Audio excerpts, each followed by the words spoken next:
So, ayan guys, inasimbol ko na pala yung kutsilyo ko dyan and nagayat na ako ng bawang tsaka sibuyas.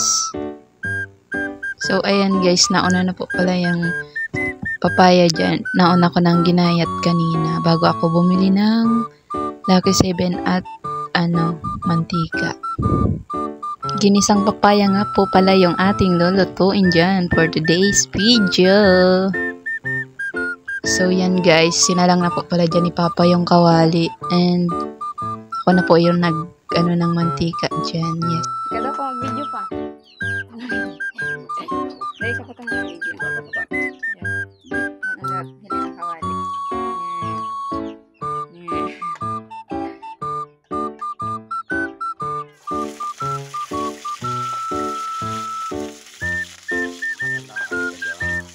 Dahil po yan, syempre, may cooking skills ata yung anak nyo tay. Char.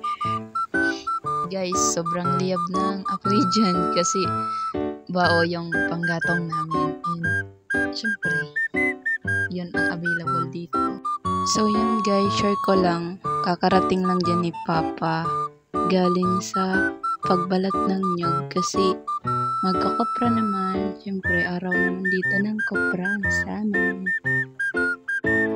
So, yan guys. Naglagay na po pala ko dyan ng magic syrup and hinalo-halo, siyempre. Yan. So, guys, luto na ang ating ginisang papaya. Kumakain na yung babae. Siyempre, ako yan.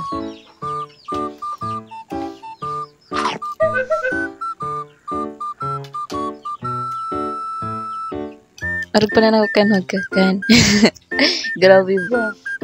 Okay. Mainiton man kaya. Kasi kakahapon lang. In Bicol. Say po. Baka. Kasi siyempre, guna dyan pa. Tapoy. Nagagad ang ikos.